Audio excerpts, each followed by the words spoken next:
Good afternoon, Maine. This is Chuck Ellis, and you are watching the Muddy Waters podcast. We were going to have a podcast yesterday, but we ended up canceling it after the news of Charlie Kirk came out.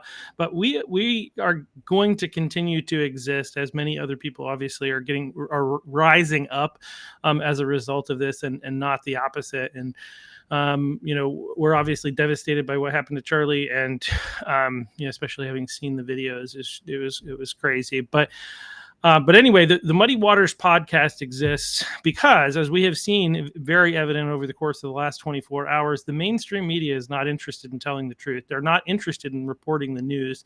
They are a propaganda arm of the left, and so we need to work together with one another. Fortunately, we do have the Maine Wire, which is fantastic and has been incredible. Steve Robinson has a way with words, especially in after losing Charlie, so we're fortunate to have the Maine Wire and Steve Robinson, but we need more people and being engaged in the process, and so that's why this podcast exists. We interview people from around the state to hear what's actually going on and where people are and why they're doing what they're doing. And so today we're very blessed to have with us Domenic, and I hope I don't butcher this, Pugliares. Is that right? You did very good job. Very good. All right. Yeah, I really want to try to pronounce. Yeah, it took me a long time to learn how to pronounce my own name, so you did really well. Well, thanks. I really want to pronounce the G, but I can't. It's not allowed. So thank you so much for joining us, especially as we are all, I think, in mourning the loss of Charlie Kirk. Well, I was very fortunate to spend a lot of time with him. I mean, a lot of time is relative. We did a Charlie Kirk event here at Dunegrass about 41 days ago, and I spent close to 2 hours with him before the event actually started. Was with him throughout the whole event, and then I got to spend some really quality time at dinner at the Black Point Inn with him, and I think it was 9 other people that were there for this private dinner. And when I tell you that the most shining light that I have seen in a generation was just extinguished. The man was just incredible. He was able to take what you said, internalize it, and then could regurgitate it right back to you and not skip a beat. I mean, his knowledge and grasp of percentages and where the world is going and how it's going, and to be able to communicate it in a very calm way. I think that was the hit against him, is that he was this argumentative guy. He wasn't an argumentative guy so much as that he wanted to communicate his view of the world, but he did it with facts and figures, unlike our people on the left that like to do it with emotions and make things up. So it was I'm very, very happy that I was blessed enough to spend some time with them. And if you'd like, at some point, I'll share a couple of the intimate things that happened that day that I think really make Charlie who Charlie was. I'd just say go for it, Yeah, I mean, well, first of all, we had more security here at Dunegrass for a 300-person event than he had for that 2,000-plus person event. And one of my questions to him was, why don't we have a metal detector at the door? And he said, Dom, I bring my own security. We hire local security when we go there.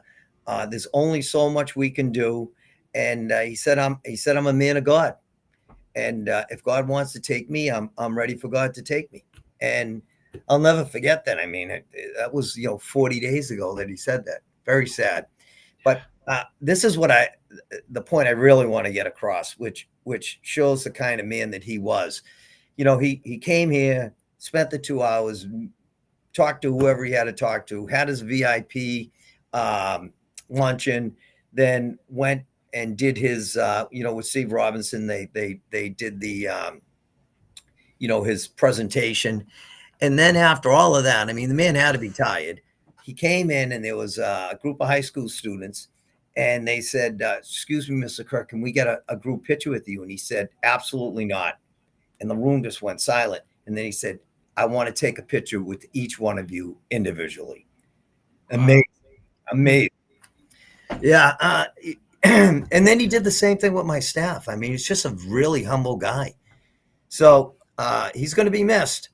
I was on Ray Richardson's show this morning, and I said, if there's any good that'll come out of this, let's just pray that 25 Charlie Kirks come out of this. 25 young people that say, you know, I am not going to put up with this. I am not going to be put down. I am going to go with my beliefs, whether they be religious or political. And maybe we'll get 25 activists out of this. I mean, sad way for it to happen. But let's hope that that's where that could be the good that comes out of this tragedy. Yeah, I think if we would honor Charlie Kirk, that's what we would do. We need people to rise up and you know, I'm also, you know, a man of faith, and I believe that, you know, God, you know, has a plan that's far beyond one that we can think or imagine or understand, and that sometimes the things that he does are unfathomable to us. But we also, like, I can't remember the exact quote, but it's basically that the seeds of the church is the blood of the martyrs, and we can only hope. But it seems, as I look around, and as I've already in such a brief period of time had conversations with people around, even in our state, you know, a good friend of mine calling me up and basically being like, you know, whatever you need. You know, I think, you know, I think it's having an impact, and I think, you know, people in the middle are realizing that, because it's not even just that it happened, it's the response from the other side. And I don't want to spend too much time on that, but like, a lot of people are happy today, and we know that. And I don't want to, you know, there's a lot of people that are saying violence is bad, but he's a bad guy, you know. You know, like, and so there's a lot of junk going on the other side, some more vile than others, but I think that more than anything is driving more people, you know, toward our side, and I think is kind of reaffirming the truth of the message that Charlie Kirk was presenting in his life. And I was also blessed and fortunate to be at that event and be in the same room as Charlie and hear him talk. I feel very fortunate to have had the opportunity. I didn't get to meet him, but I agree. Like he like, when you think about what this guy did for his life, it was going and talking to a significant, and especially in the early days, it was the majority of people who did not like him and said incredibly vile things to him. And he let them talk. He let them speak. He engaged in civil discourse, even sometimes when other people would not. He would give people the opportunity to speak. And that's you know, and yes, when he responded and when he gave his perspective, he was using facts and statistics, regardless of the insanity of the left. He did not present a message of hate. He presented a message of civil discourse, and be, you know, polite conversation, but was also not afraid to say things that are true. Where many people in our society, this is the biggest thing that I think we here in Southern Maine need to wake up to a little bit. And I think you're a great example of this, and we'll get into that in a bit, is we need to stop hiding what we think and trying to think that if we do that people will leave us alone. Eventually they're going to find us out anyway. And they will, I mean, you know, a lot of people will hate us. And you know what? We need to be okay with that. And we need to, in honor of Charlie in particular, we need to speak up. Well, it's especially now, right? It's like, okay, if that's what we're going to call it, then I'm okay with it as well. You know, the Dems never let a good tragedy go to waste. I mean, yeah. I was absolutely amazed and disgusted listening to Pritzker yesterday, talking about this all. He literally blamed Charlie Kirk being killed on Donald Trump and January 6th. I mean, how you make that connection, other than to be just the vile politician that he is beyond me. I mean, listen, you know, that the whole thing with the joke, too soon. I mean, too soon. Come on, Pritzker. Yeah. I mean, you're a governor. You know, you're a billionaire. You know, why don't you use your time and your platform, you know, for good instead of just always, you know, orange man bad. It's just, you got to be brighter than that. You just have to be brighter. And unfortunately, he's not. I mean, there's a state that's literally the murder capital of our country, and he doesn't want any help. I mean, it's just, it's mind boggling. It's mind boggling. Yeah. And just for fun, for all the crazy people who are blaming this on guns, like, criminals do not follow the law. And this has all the markings of an assassination. This is not like, oh, somebody like this is Nobody's that lucky. Let me tell you, right. when you're 200 plus yards away, I mean, I don't know what the wind conditions were or anything, but let's say that they were perfect. You're 200 yards away and you hit the jugular with one shot. Like, just for the record, one shot. He didn't. I mean, this guy saw it, had the kill, did it, and left. I mean, this was an assassination. This wasn't some, kid that didn't know what he was doing, or had shot a 22 once or twice in his life. I mean, at 200 yards, I don't care who you are. You got to be pretty good. And even if they were shooting at his head and he shot him in the neck or the chest and he shot him, it's still, that's not an easy shot. It's not an easy shot. So, well, anyway, we are obviously devastated by the death of Charlie Kirk, who I mean, the reality is, like, one of the things that I just can't help but saying is, like, we don't win in 2024 without Charlie Kirk. Right? I agree. Like, the reality is, Gen Z shifting conservative is not exclusively, because there are other people involved in the process, but Charlie Kirk, Turning Point USA, and not much else. I mean, I apologize if there are other people that are doing work in those categories, but the work that he's doing and the place that he's doing it, which he's getting on places where younger people are, like TikTok and Instagram, and even had to the point where he went out of his way to have a conversation, because he was getting banned on TikTok, to make sure that he wasn't getting banned on TikTok, to be able to get that message in front of young people. And they shifted more conservative than they've been in generations, especially young men. As he told us when he was here, 50 young men are the most conservative they've been in 50 years, and that is as a result of the hard work of people like Charlie, and specifically Charlie himself, and the conversations that he's having. I mean, it's an incredible loss. But like you said, the hope is, and I believe.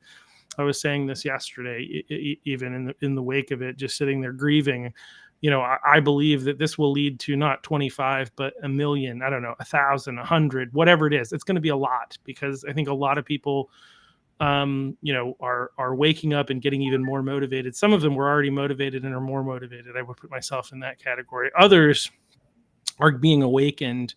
And we're going to see a movement, I believe, a peaceful movement like Charlie would have had it, to continuing the type of work that he was doing, and helping restore our once great republic. Yeah, you think about it, in the Biden administration, I can't recall a Republican shooting anybody in an assassination attempt. And now we've got 2 assassination attempts on President Trump. We have the one that just unfortunately was successful with Charlie Kirk. I don't know. I just think, and I don't know why this is, but I just think that Republicans don't have a problem having an argument, a discussion, a civil discourse. It just seems to me that and you just hate to generalize, but to generalize, the Democrats just seem way more violent, and they just don't know how to communicate their point very well right now. Well, they don't have a point outside of, like, again, it's all emotion. It's all trying to use emotional language to manipulate you to feel bad for certain people, so that they can get you to do bad things to other people. I mean, the Democrat Party is untenable. They They don't have a platform. I mean, this is a big part. This is another big part of the fact Donald Trump is not loved by everyone, right? I think he's more loved today than he has been in the past. But there were a lot of people that had deep-seated anger and hatred toward Donald Trump that shifted and voted for him because of the ineptitude and the evil and the corruptness and the fact that the platform that is being presented by the Democrat Party is terrible. I tell people all the time, you don't have to love Donald Trump, but you gotta love the policies, right? Absolutely. Donald Trump, the man, I get it. You know what? I like him. You like him. Yep. But do I understand people that don't like him, that don't like his style, that don't like the way that he comes across with his points? I can fully understand that. But you can't argue with him about his policies. I mean, closing the border, bringing down inflation, being it slightly more isolationist. I mean, what he's doing because he loves his country, whether you like him or not. And you'll never get a Democrat to agree with that, but I try to tell people, and I think that's how we'll expand our party, through the independents and even some Republicans that aren't as out there like we are. You got to love the policies, and if the policies are good, it doesn't matter who's delivering the message. You got to get beyond that. So and I think we can all agree too that Trump is a lot milder in his display now than he was the first time around. I would agree. Yeah. I think he's figured it out. I don't think he has to worry about getting reelected again, even though he loves torturing the Dems with that. I laugh every time. That's definitely what he's doing. Yeah, he brings it up, but running getting a third term. But I think if we can help people understand that it's his message, it's his policies, they're America First policies, and we have the deepest bench we've ever had, going into the next election cycle, election cycle. I mean, between Vance and Rubio, I mean, we have some really, really strong players, and we could very easily, get another almost 20 years, of Republican rule. Wouldn't that be nice? Turn this country around in a hurry, wouldn't it? Yeah, well, it's interesting. I think that we absolutely need that at this point. I do think also maybe it would force the Democrat Party to become tenable and actually become something of substance and reform itself, or for another party to rise. I don't necessarily think one party rule, regardless of the party, is good. But the Democrats right now it's a burning heap of crap, right? Like it's a dumpster fire, and there's really nothing good there. And so, like, if they can either reform or be replaced by a different party that actually cares about America and is not like beholden to the pharmaceutical industrial complex, the military industrial complex, foreign entities such as China, right? But that actually cares about America, then we would have two parties that actually care about America, and that would be great. Maybe they got some differences and people can decide. But yeah, barring that, I mean, I think we need. I mean, I'm a conservative and I will always be a conservative, but I would like to see a better option on the other side, even though I'd rather win, if that makes sense. But let's go ahead. I'll let you go ahead. Let me just say one point. I call this Pelosi politics, right? And it has gone from Washington down to our little state in Maine. Pelosi politics. She lines them up, and they do whatever she tells them to do, and they all vote lockstep, right? That is now what's happening in the state of Maine. Yeah. With the Democrats all voting lockstep, and it's happening across the country.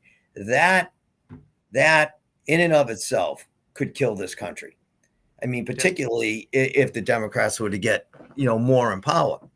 So we need to figure out why that has happened in our country, why our politicians can't actually have a debate. And, if it's a good idea, it's a good idea. it doesn't have to be a Republican good idea or a Democratic good idea. It has to be a good idea, and it's got to be good for the people. And then then you got to enact some of these laws that would make sense for all of us. And that is it's bothersome. I mean, I'm enough that much older than you that I remember when that used to happen.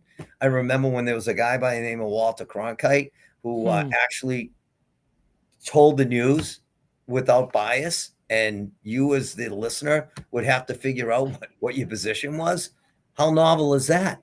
Right? I mean, now it's just, even, I'm a huge Fox News fan, but I mean, Fox on the other hand, I mean, that it's skewed our way, just like it skewed the other way, on CNN and MSNBC. So we have a long way to go. There's no doubt.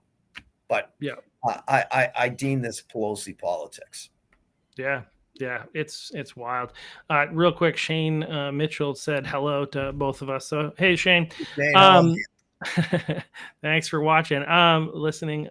So normally what we do, we kind of got distracted, obviously, by the Charlie Kirk stuff and just what's going on in our world. But I wanted to, what I typically like to do is hear about you. So I want to take an opportunity so I know who you are at this point, to a degree, actually. But you're the owner of Dunegrass Golf Club, and but what? If I could use my words, what brought you to the point where you decided to get involved in politics at this point? Because you're one of the founding members of the Common Sense for Maine PAC. So kind of who are you? Where do you come from? And how did you get to the point of kind of creating this, and then obviously hosting that event with Charlie and a number of other things? Yeah. Well, I'm almost 64, so I'm going to have to try to get 64 years into 5 minutes. So I think the best thing that I could tell you about me is I am the American dream. Both my parents came off the boat.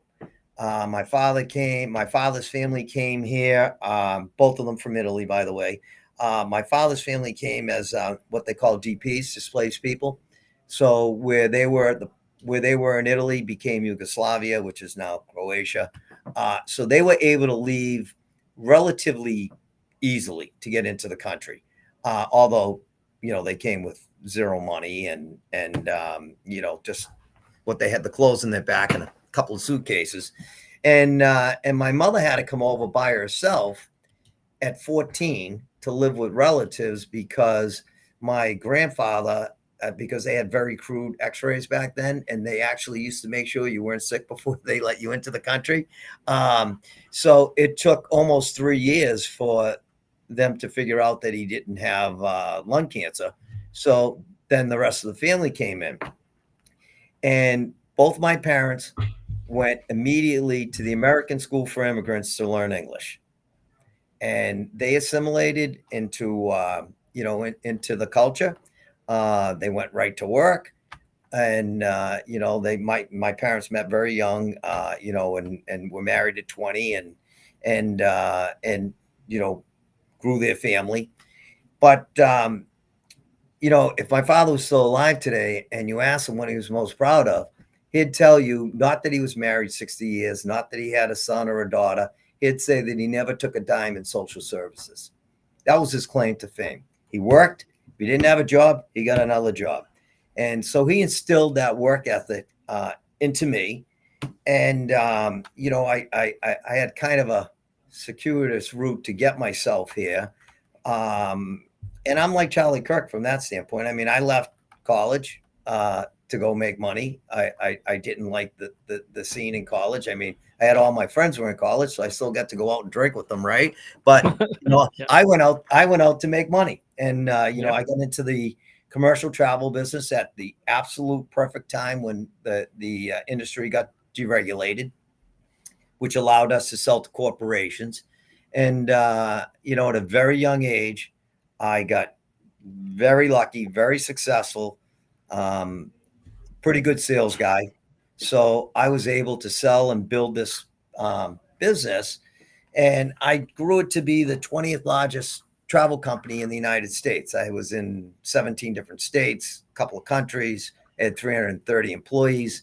I was buying places throughout the country, building my business. And, I got the proverbial offer I couldn't refuse. And it happened in 1999. Coincidentally, about the time the internet took over the travel industry. So I am either a genius or very lucky. And since nobody can prove me wrong, I always go with genius. But so I sold the business at 38, I think I was 37, 38, and literally could have retired and never worked another day in my life. Not my DNA. So bounced around a little bit. The one nice thing is I got to spend some time with my kids. I have two boys. One's 38, the other one's 35 now. So I got to spend a little bit of time with them. So I did kind of take a year to not do too much. And then I got right back into it and bought and sold and consulted. And then like every other idiot that's ever played golf, I thought I could run the golf course better. So I started looking for a golf course. I tried to buy one in Massachusetts. It didn't work. And just by happenstance, I had a house 13 miles from Dunegrass. And Dunegrass was in a lot of trouble. And like I've done many times, when there was a bad downturn in the economy, that's when I tend to buy things. So it was 2008 when I looked at it. I bought it in March of 2009 at absolutely the worst of the worst of the worst. And this place was an absolute disaster when I bought it. And now we're the most successful golf course home development place in all of Southern Maine right now. Wow. Yeah, we've done it. It took a lot of money, took a lot of time, but we really have created quite a community here at Dunegrass. People come here whether they play golf or not.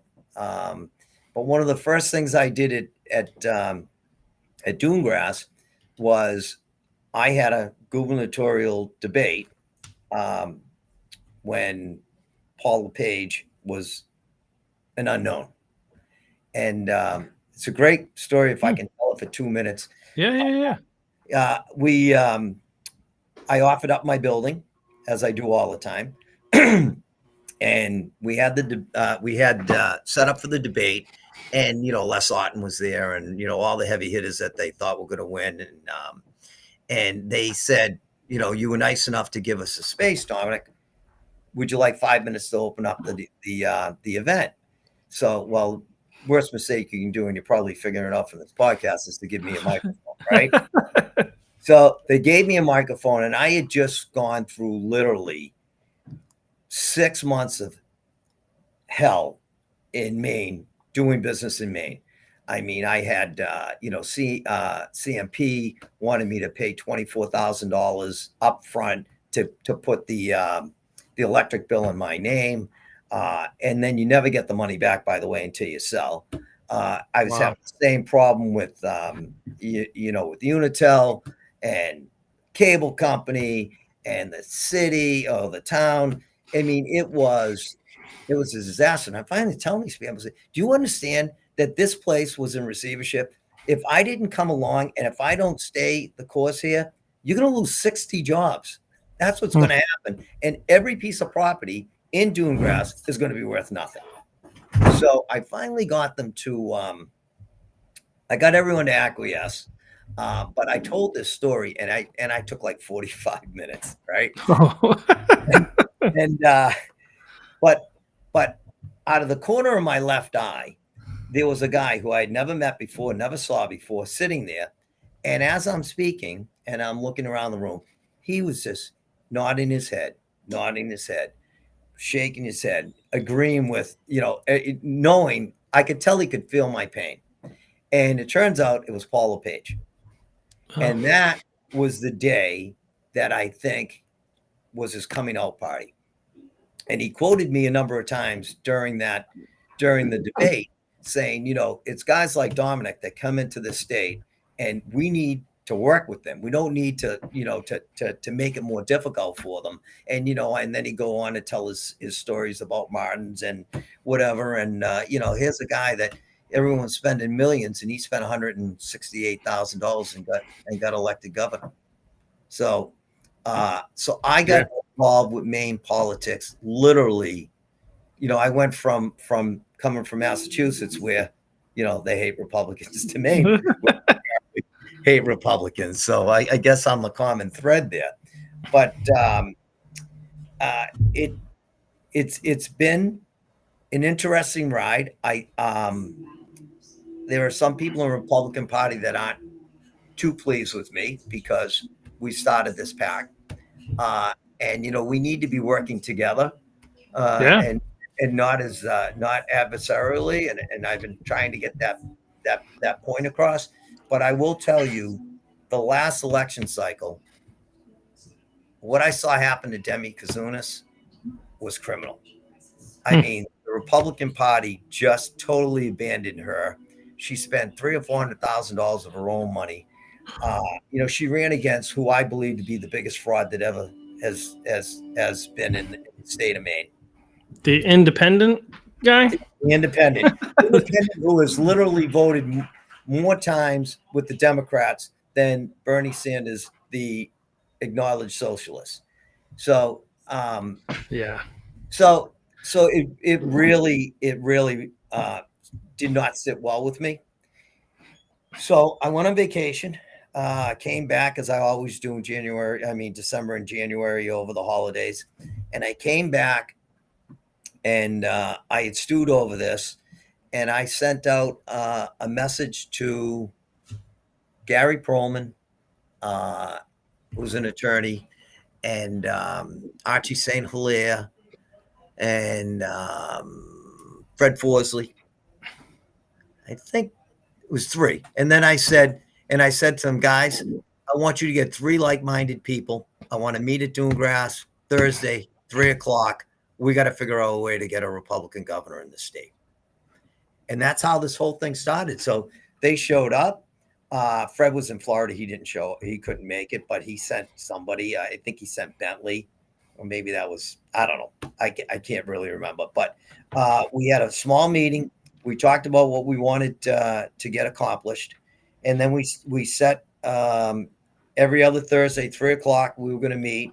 And whoever we brought in we're going to bring in other people. And they had to be people very specific. They had to be people who could check their ego at the door, because we are a group of alpha dogs. When I tell you, Steve DeMillo's in our group, Dove Sachs, Ray Richardson. We have a bunch, Nancy Bond, Demi Kazunas. We have some real alpha dogs in this group. And, but when we have our meetings, everybody checks their ego at the door. And the thing that I really want to get, the point I want to get across is none of us take one dime out of this PAC. We raise money, and with the money, we're going to do commercials to start with, that are, PSAs, public service announcements. Basically, we just dropped our first commercial about keeping boys out of girls sports. We're poking the bear, by the way. We're running CNN, MSNBC, and everywhere where the people go from. So if you watch CNN and MSNBC, they actually know where you're going to from there. So, I can make it up. It could be Home Shopping Network, or it could be, HGTV. So we're targeting the people that are on these liberal stations, so we can try to see if we can instill a little bit of common sense, and hopefully get, we're never going to get the far left people. We know that, right? But there are plenty of independents and plenty of moderate Democrats, and we're hoping that we're going to touch them, because this state is a mess. We have 1.39, so we have 1.4 million people in this state. We have 684,000 people that actually pay taxes. That's it. We have a constitution that says that we have to have a balanced budget. Yet we're heading towards 750 million dollars in debt. We don't even have the ability to pay the second year budget's money for main care. We have 430,000 people on main care. We are a welfare state. If we do not fix this problem now, if we do not get Republicans up in Augusta in 2026, 2026, 2023, yeah, right. If we don't get them in 2026, we're done. This state's gone. We are headed towards bankruptcy. I mean, if you look at the policies, just think about this. In the state of Maine, if you work for small business and you work 5 weeks in one day and they leave, you own them for 99 weeks on your unemployment. So your unemployment percentage. I'm going to say it again. If you work for somebody for 5 weeks in one day and they leave and they go on unemployment, it hits the employer's percentage on the unemployment percentage that you pay in your payroll. For 99 weeks they can be unemployed. That's crazy. Do I give you another great stat? So there is nothing worse to kill a state, to kill a country, than not creating jobs. Maine is 50 out of 50. I'm going to say it one more time. 50 out of 50 for new small business starts. We're the worst in the country because it is impossible to start a business in this state and be successful. And look what they're doing in Portland now. I mean, now if you own a building and because of their stupid policies that your tenant leaves, you get fined. Unless you fill it with art. I mean, it is it's like, it is so bizarre. You can't even make this up.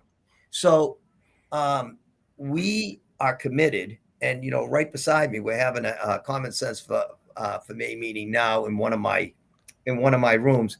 And we're going to have to move to a bigger room because it keeps getting, we have a groundswell going on right now. Yeah. That has never been seen in this state. We raised more money in 3 months than the Republican Party did for the first 6 months.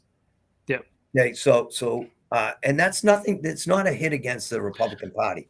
Yeah, just real quick, I feel like it's worth mentioning. Like I deal with this in networking. I do a lot of business networking for the different jobs that I've had, and there are people.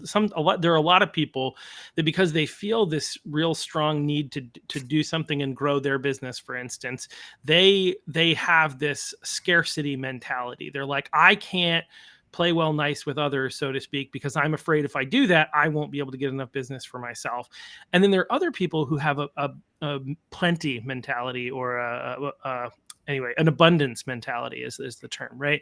And when it comes to this, we need to have an abundance mentality. The reality is, there is more money to be had, and this is one thing that I think we as the Republican Party sometimes need to realize. Me being the chair of the Cumberland County Republicans, right, is that there are a lot of people that are conservative, that are frustrated about what's going on, that don't have a high degree of trust with the Maine GOP. Like, that's just a reality. We can ignore it, or we can face up to it. And the reality is, if there are these people that feel uncomfortable giving to the Maine GOP, but they want to contribute, we should be happy that there are other opportunities to do that with people who are working alongside us trying to accomplish the same task, right? As a PAC, we can say and do things that the Republican Party just can't do, right? Absolutely. So they should be sending us people so that we can get the message out that they really can't. And the problem with the Republican Party in Maine, if I may be so bold, is that they don't talk to each other. That is really the problem. Cumberland doesn't talk to York. York doesn't talk to, Aroostook County. I mean, it is, we need to find a way to Cumberland does talk to York. I have a very good relationship with Heidi Sampson, the chair of the York. But generally speaking, but the point is true, that we're not very connected and coordinated, and I think that there's a lot of people around there, and I think about this myself, that can point fingers and this, that, and the other thing, but ultimately it's everybody's responsibility. Yes, there are certain people who have positions of authority and they need to do more and making sure that we address these issues, and maybe I'm one of those people. but also there are these other options are good, but the reality is it's everybody's responsibility. Like, this is part of my problem when people complain about the main GOP, because a lot of them are just not engaging and not getting involved and not trying to do anything. They just sitting back and complaining. And I get it. It's frustrating. I wish we were doing more, but I think part of what we need is more people to engage in the process or engage in some of these other organizations that are working alongside and working for the same goal, toward the same goals. I completely understand it and agree. We have to find a way to have us all coalesce together. And if Common Sense for Maine does nothing more than bring the party together, 100% success, right?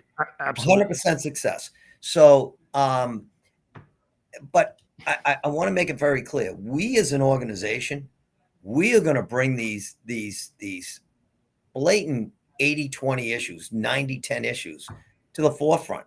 And we're going to, because people who don't pay attention and only listen to what they hear on their local news or CNN or MSNBC have no idea what's going on. Do you know?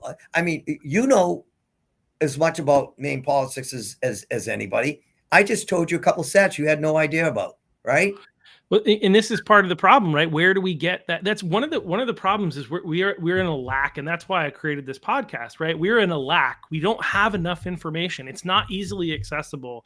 You know, I think one of my projects for another day is to create a website that has a lot that actually is a information mine of everything that we could want to know about Maine politics, that is easily sortable and stuff like that. Because and there are videos to explain how certain things work, these little short, like PragerU style videos, because we need to be better at sharing information, getting information out there. And I think there are problems nationally too. Sometimes I used to hear Charlie Kirk say things and I was like, how does he know that? Where's that information? I want it, right?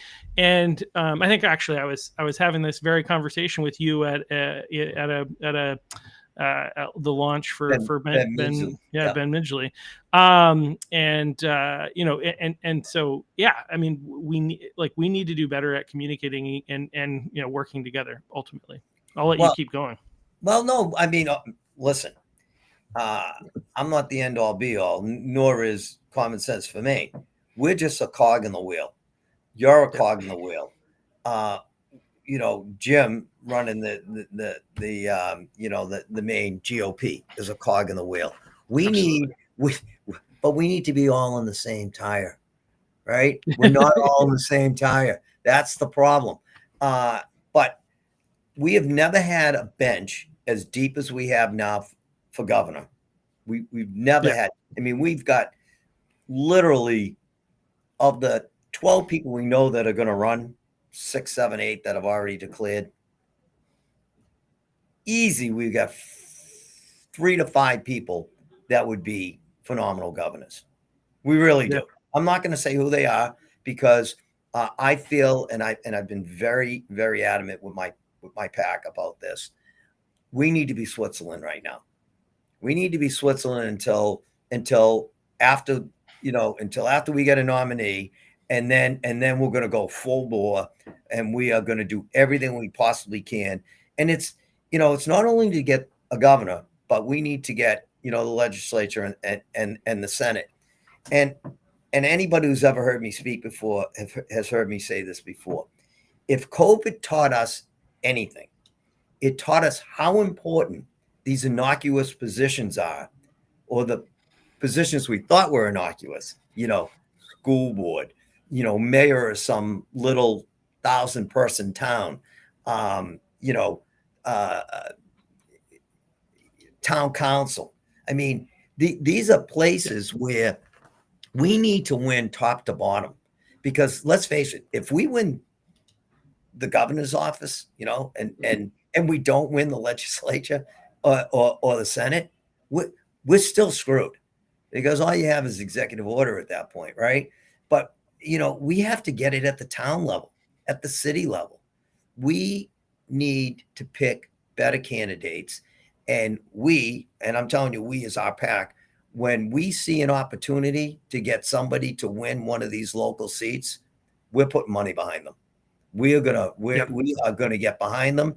And because we've already got, I don't know, 5, 6, 8 people that are committed to run, 2 or 3 of them that lost by very small margins and didn't want to have anything to do with the process. And they didn't want to have anything to do with the process because they were left hung to dry. They were left hung out to dry, right? Yep.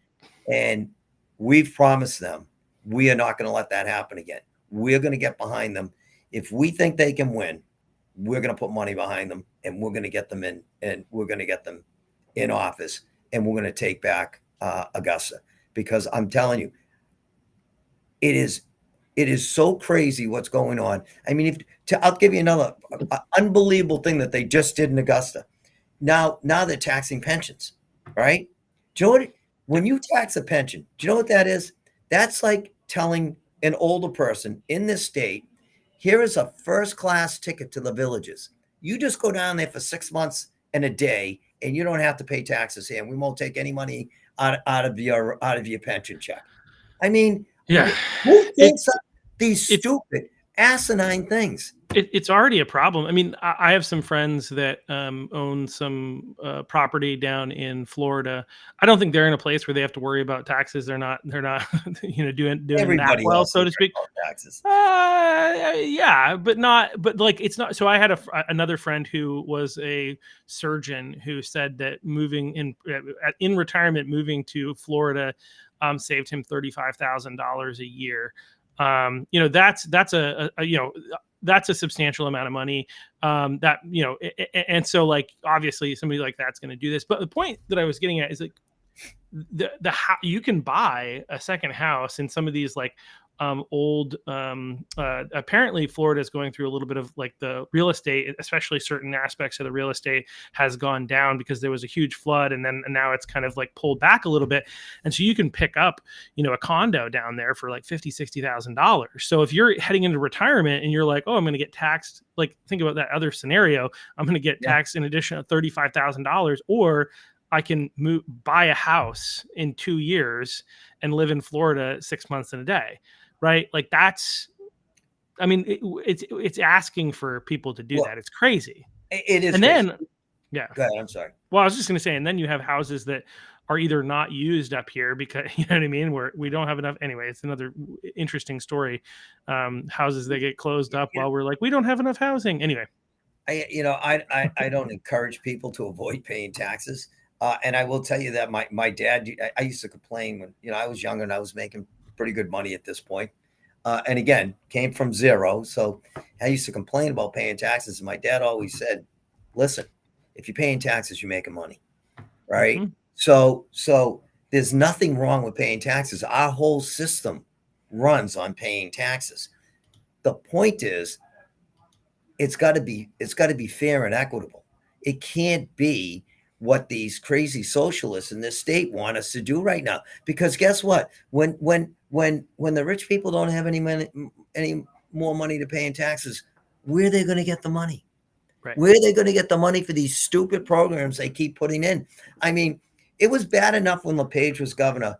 We were 32nd in the country for education. Now we're spending 70% more, and we're 43rd in the country. Okay, you talk about that website. It's something that has to happen, whether you do it or whether we do it. We have to just get the information out that if people actually want to go look and see it, that they can see what the numbers are. And you can't skew it so that it's so blatantly Republican or blatantly Democratic. For that, it has to be focused on the facts. It's just the facts. It's getting back to Walter Cronkite. Here's the news. You decide what you want to do with that information, right?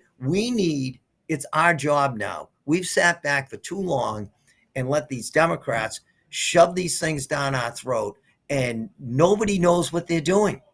I guarantee you, you walk down Main Street or Congress Street in Portland, and you stop any 20 people and you ask them where we rank for education. You ask them how much we spend per student. By the way, it's about $26,000, which is insane. And if I'm not mistaken, based on the data I had, one of the interesting facts, we're like, not only is it an incredible amount of money, but we're like in the top 10 in terms of spending by Yes, state but per student but spending, not percentage-wise, we're way above that, way right? above that. Because we have such a small state. And so we're one of the biggest spenders per capita per student, and we have one of the worst performances of any school per capita per state. I mean, there's the stat that our graduating students are 50 out of 50 for college placement, right? Yeah. Our fourth graders, I heard the stat, I still don't believe it, that our fourth graders can't pass a math or English proficiency test at grade level. Like not one of them. I thought what I heard was like 50% of them, but either way, whatever. Like whether it's 50 or 100, it doesn't matter. Like, yeah, exactly. Yeah. Yeah. I mean, there is what's going on in this state is criminal.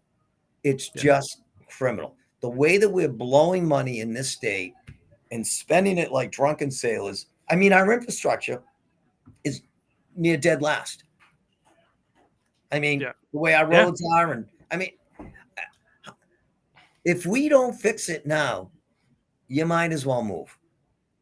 I mean, it's tough to argue with. I mean, some of these things that some of these bigger, more wealthy blue states are able to get away with because of the, like, think of California, for instance. I mean, they're not doing, they have their own problems for sure, but they have all these huge tech companies that make a crap ton of money and pay a crap ton of taxes.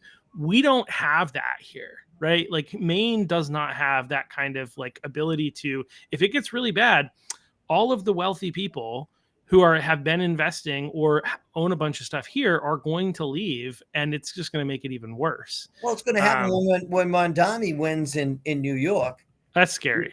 You're going to see all these wealthy billionaires pack up and leave. Price of real estate already is going down in New York, which you thought it was never going to happen, right?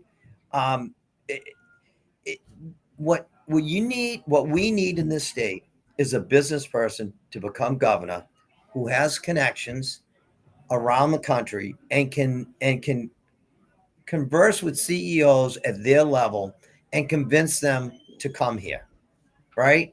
Because until we do that, we're never going to grow. We have our population is shrinking rather than growing. We have the oldest population in the country. I think the average age in Maine is 42, 34, something like that. It's our kids are leaving. They're going to college and they're never coming back.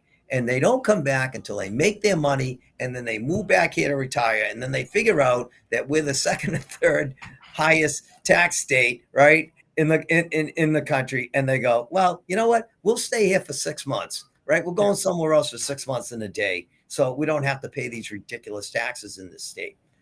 It's unsustainable. Unsustainable. I think I've said that 50 times in this podcast. It is unsustainable. And, that's why people like myself, people like Ray Richardson, who's, a great voice. But I mean, people like Steve DeMillo, people like Vinny Maeda. I mean, we run businesses in this state. We know how hard it is. We need to get somebody up in Augusta that understands business so that we can make this a state where people actually want to come and live here and not leave for 6 months in a day. Right. And that's got to be the goal. Yeah, that and obviously in education, as you mentioned, and all the 80-20 issues. I mean, again, like all the issues, the major issues that people care about and are facing our state, we are on the right side of history with, the people are with us. So I think there's hope. I say the people, generally, broadly speaking. What's really interesting though is, like, even though I think the people are with us on the majority of these issues, people are still, like, a lot of the people on the left are just like, they either have, TDS, your Trump derangement syndrome, or, I think they're just, they've been socially engineered to just, I got to vote Democrat, right? Or because It's a of one, one it becomes one a one issue. issue. Yeah, it Yeah, becomes a one issue, and it's yeah, abortion. That's it what it is. comes Yep. down to every single time. And if we don't have our candidates understand and know how to answer that question, we're never going to win. We're never going to win. Yeah, I think that's an interesting one, and my views are possibly shifting a little bit, than moving away from the tactical element. But I do think that issue is a challenging one, and we do have to know how to answer it in a way that I think makes sense. Eric Small, who's running for Congress Yeah, in CD1, commented, "Empower law enforcement to arrest criminals and clean up our small towns and cities." Yeah, absolutely. We yeah. definitely need to. We Amen to need that. law and order. Again, this is one of those big issues that's like obvious that we actually have a plan. Their plan is to try and like what happened, what Charlie was actually talking about the most shortly before he passed, was that young Ukrainian girl. And I can't remember exactly her name, but it started with an I, and Yeah, yeah, I, Ayana. Ayana or something, Yeah, and who was killed by a person who had been arrested 14 times, and they kept letting him out, and then he just murders this poor innocent girl, for no good reason outside of the fact that I think he's quoted as having said, "I got that white girl," or something along those lines. He might not use the word girl, but that's, and what does the left do? They talk, well, he probably had a lot of trauma, he probably had he had some mental health issues. Like, why are we, like, what is going on that people are being sympathetic for the people who are causing harm and damaging people? I think I made a post that got a lot of likes on, not likes, but a lot of interactions on X in response to one of these articles, and I was like, we need to stop coddling criminals and protect the innocent. Like, this again, I think that this is sounds what pretty common sense. I was Right? gonna say. This is common sense, like your pack, like this is not rocket science. This is not like, you don't need to go and get a degree, and like, this is simple. um yeah. So, by the way, Eric has his point is very salient. It's perfect. I mean, our law enforcement, especially in this state now, right? Because they're not even supposed to work with ICE, right? I mean, Right. I mean, how ludicrous and ridiculous is it to not want law and order? How can you not want? I mean, don't doesn't everybody want to feel safe? I mean, I always thought in Maine, so many of us have guns that that made us safe, right? But then what happened? We had the that tragedy in Lewiston. I mean, it could happen anywhere, but Sure. when you see more police, there's less crime. Yeah. So why are we not emboldening our law enforcement to go out and do their job? And how do you think they feel if you were a cop and you went and you put your life on the line and you arrest some really bad guy, and 30 minutes later they're back on the street again? I mean, Yeah. how many times are you going to put your life on the line to arrest somebody knowing that they're going to be back out on the street? I guess you're going to get you're going to get a little lethargic about it, and justifiably so. Well, yeah, I mean, I really appreciate our law enforcement, and very thankful for people like Eric and others who have decided, in the midst of this insanity where they're hated by a significant portion of the population, that they're out there every day, trying to protect our streets and do the best that they can. But one of the things that I think a lot of people don't realize or don't understand is that law enforcement is like directed and guided by, and kind of like everything that they do is under like whoever's in control, because the police serve at the discretion of the people, but the people but by kind of the executive branch, right? And so, like, Mhm. Here, whether it's the DAs or whether it's the governor or whether it's, in some cases, the towns that just don't want to police their streets, they don't for whatever crazy reason, you could argue that it's the Marxists trying to kind of bring down America so that they can rebuild it the way that they want it, create enough chaos, and then they can seize control. Like maybe that's what's going on. But regardless, like they don't. I mean, the police are not empowered. That's all they really need. Same thing with the teachers. One of the biggest problems in the education system is it's the administration. We spend a lot of time attacking the teachers, I think sometimes on the right. The reality is most of the teachers, a lot of them at the very least, just want to teach. They love kids and they want to teach. But it's the administration that's getting in the way. And so at so many levels, we have hamstrung, whether it's as Eric is saying, the police or the teachers. We actually need to get out of the way and let them do their job. Well, I agree with you. Teachers want to teach. That's why they become teachers, right? Yeah. But we need to make sure that they don't indoctrinate, right? Agreed. Right? And so where does that come from? That comes from the unions. That comes from some of the people on up high. We need to find a way to have that not happen. We need to find a way that our fourth graders can pass a math and an English test. We have to get out of being 43 out of 50 states for our education. I'm a business guy, right? Give me my money's worth. I mean, we're spending, we're spending the top 3, 4, 5, and we're down at 43. That in any business would get you fired, right? Yep. Gone. So we need to figure out how to get our money's worth. So I'm not even saying spend less money, even though I think we should, but maybe I'm not saying that. I'm just saying if we're going to spend that, let's get a return on our dollar, because we're not getting it right now. Can I change the subject 1 second? 100%. We are having a gubernatorial debate here at Dunegrass on the 16th. Doors open at 5:30.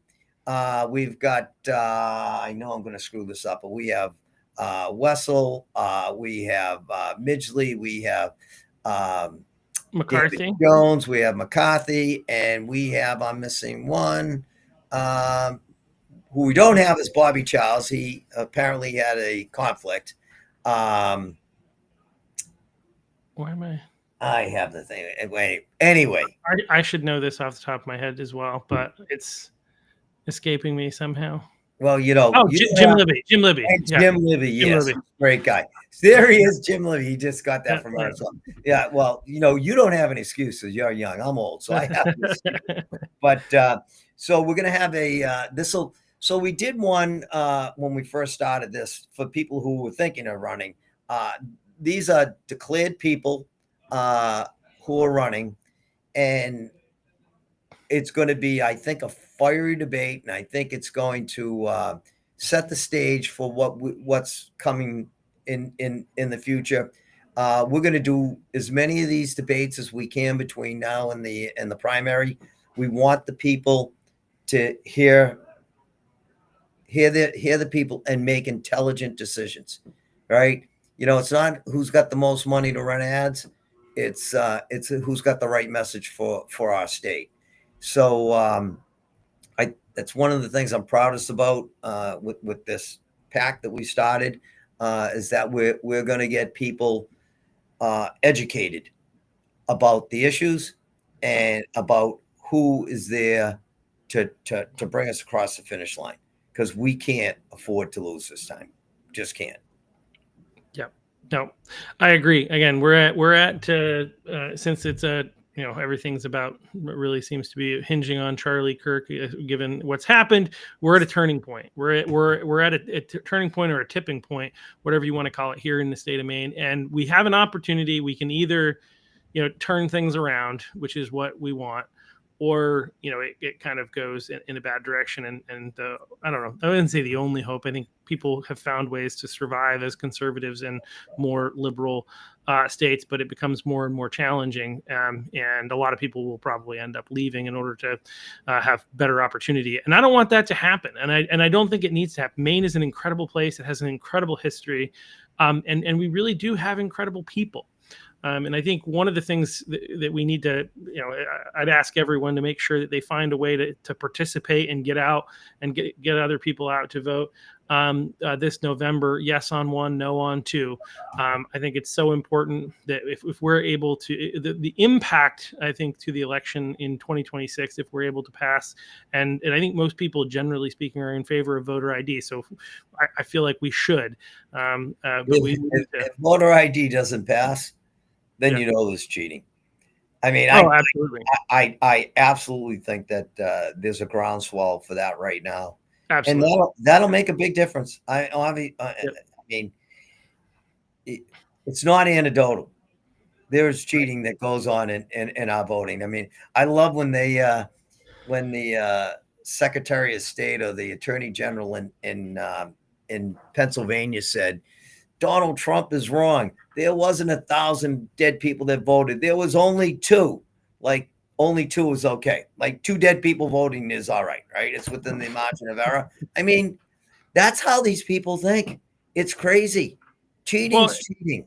Well, initially their argument is it's not happening, and then when it turns out it is happening, they're like, yeah, it's happening, but it's not happening much. And then when they find out it is happening a lot, that's what's coming next. We're currently at the place where they've said, yeah, it's happening, it's just not happening much. And then we're going to prove and we're going to show there's going to be evidence that's going to come out that it's happening a lot, and their argument's going to be like, well, why shouldn't they be able to vote? They're here. Oh my God. Right, that's where it's going to go. Like the truth is that the belief system of that side, they actually believe non-citizens should be able to vote in elections. Well, at least because they think that's going to help them win, right? Yeah, because it's going to help them get congressional seats, right? Exactly. So, I mean, whether or not they get them to vote, if they get enough of them in the census that they they can skew it, and we can get. Or they can get, more people in Congress, and that's how they beat us, right? It's this whole thing with the gerrymandering is so comical. It's so comical. They have made an art out of it. The Democrats have made an art out of it. It is incredible. And then we do it in one state, and we're like we want to kill the republic. It really is absolutely wild. I was shown a statistic of states that have between 30, I think it's like 36 and 48%. There's like a list of like 10 states that have between 36 and 48% Republican voting record, not Republican registration, but Republican voting record. And in those states, 0 Republican representation in Congress, which means they are really good at gerrymandering. Yes. And now a Republican state does it, and they're like, oh my gosh, how could you possibly do that? And it's like, okay, this is insane. It's just wild that way. But yeah, we're really excited about that. We actually, the Cumberland County Republican Committee, realized that we were having our meeting on the same night, and I was like, let's go, because I think it's so important that we figure out, as a people. Again, I'm, for 2 reasons. 1, because I'm the chair of the Cumberland County Republicans, and 2, because I got this podcast and I want to give everybody the opportunity to make their own decision about who they want to be the Republican gubernatorial candidate that represents us. So my goal is to stay out of I'm not going to try to influence anybody to make that decision. I will not be officially endorsing any candidate. I will vote. I will make my own decision, and you may never know who I picked. But Steve Robinson, by the way, is going to live stream it. So if you can't be there, Steve's going to live stream it. Awesome. That's great. That's really awesome. But yeah, definitely, I think it's valuable enough that I said, rather than having a Cumberland County meeting, we should go and participate in that and see and hear from all these candidates that are going to be there. So I'm really excited for the event myself.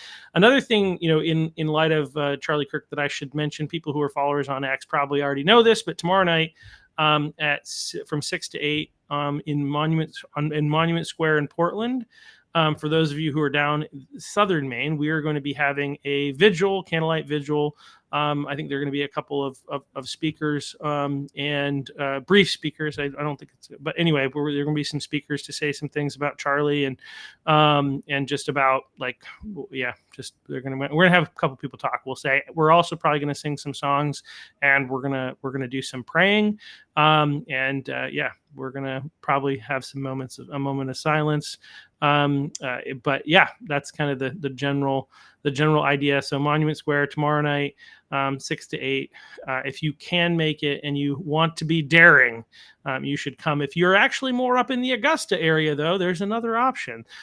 This was a plan by us. So simultaneously at the same time at 6 o'clock, people are going to be meeting. I should have the location. I think it's the Augusta. It's in Augusta. Give me just 1 second. I should have had that ready to go, but people are going to meet in Augusta anyway, and do the same thing.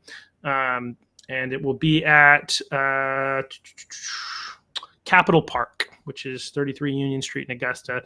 Check it out. Honor Charlie Kirk by coming to one of those. Nice thing to do. Yeah. Very good. So I'm excited for that sad thing, obviously, but I want to honor the man that he was. I think you said this earlier, but he knew what he was doing. He knew that there was a risk. He said it, but he thought it was worth the risk. And I think we need to honor him and do the same. So yes, absolutely. So yeah, well, so if people want to, outside of coming next week, if people want to get in touch, how do they do that? Please go to commonsenseformaine.com. And if you have any interest in becoming a member, there's a form there. You can fill it out. It'll go to Dove Sachs, who is our chairman, and he will get back in touch with you. And, if it's a good fit, you with us with you, we'd love to have you. It's funny. It was my idea. I founded it, and that's where it ends. I mean, it's the team of people now. I kind of run at 30,000 feet. Dove runs at like 3.5 feet off the ground. He's just the detail guy. He gets everything done. We're so lucky to have him as our chairman. Dove, obviously. Yep. And the team, I'm going to say it one more time. We do this for free. We invest our time, and not only do it for free, it costs us a lot of money. I mean, Dove actually came in today and said, listen, in memory of Charlie Kirk, I'm donating $5,000 to the PAC today. And I immediately matched it. So, and then we had another 5 people join the PAC today. And that money is going to go to making sure that people understand the 80-20 issues that we need to change in this state, and then hopefully do it with a new governor and all the way down the line from the Senate to the legislature to right down to school board. Yeah. Yeah, I mean, I think that's one of the other things I say often from a grassroots standpoint. We need to focus. We need to care about not just the governor's race. I mean, it's really important, but I think we need to have both a top-down and a bottom-up approach. And I think, we need people getting elected to school boards and city councils. One of the things that I think that the Republicans, we've kind of been asleep at the wheel because we just want to live our own life and we don't want to be bothered. And but the problem is the Democrats won't let us. They're going to invade our lives if we do not step out into the public sphere, speak up, get involved, run for office. Then we are we're going to be taken over and run by them. And so we need people to run for all those, and we need to focus on all those races, top to bottom. So really excited. I was really excited when I first heard about the Common Sense for Maine PAC, and I'm thankful for what you guys are continuing to do and for the opportunity to partner with you and trying to turn Maine red so that we can save it from the tyranny of the Democrat Party. Because despite all their language around Nazis and fascism and all this other kind of stuff, they're actually quite fascistic themselves. And they do not want you to be able to make your own decisions about what you do with your life on so many different levels. They want to make those decisions for you because you are too stupid to make the right decision for yourself. That's just the reality. That's the reality. They got to take your money and decide how you can charitably give it, which is what they're doing with the welfare state, and it continues going on, and then they just manage it poorly at the same time. So we got to win. So thanks for coming on, Domenic. I really appreciate it. We appreciate what you're doing and your willingness to stand up and be public and open and have events with people like Charlie Kirk and beyond. And just can't wait to continue to see what happens next as we, as a larger body of people, continue to work together to try and fix our state and save our state, really. Thank you, Chuck, for having me. I appreciate it. You're doing a really great job, and I hope you keep at it, and I hope you keep letting people know, whether it's what we do or what other Republicans are doing in the state. We need more people like you. Just like I said, we need more Charlie Kirks. Yep. You're a great start. You're doing a great job. I appreciate you giving me the forum. Thank you. Yeah, thank you so much, and thank you all for watching and participating. So be sure to like, share, subscribe, send some videos to other people. This is part of the way that we move this. I don't have a budget for substantial advertising to let people know that I exist, so I need you to help me along the way. I need, and there are also a bunch of shorts. The easiest way to do it, most people are not going to watch this full episode because it's long. There's a lot of value in it because it's long, but the shorts are a good way to kind of tease people in and give people a little bit of information. So those are easiest to find, I would say, on TikTok and Instagram and probably also on Facebook and YouTube. So I would go and find those and send them to people and like, share, subscribe, all that kind of stuff so that we can get the message out to as many people as possible. So thank you all once again. And thanks again, Domenic. We'll see got you. it. Thanks, Chuck. Have a nice night. Yep, and we'll see everybody else here back on like Monday. You can hang out for just a second if you want. Yeah. See everybody else here on. And I'll see you. Hopefully, I'll see some of you on Tuesday night for the debate. Yeah. Come down, Dunegrass, 5:30 on on the down. 16th of September. Yeah, you got it. All right. Thank you. See you, Shane.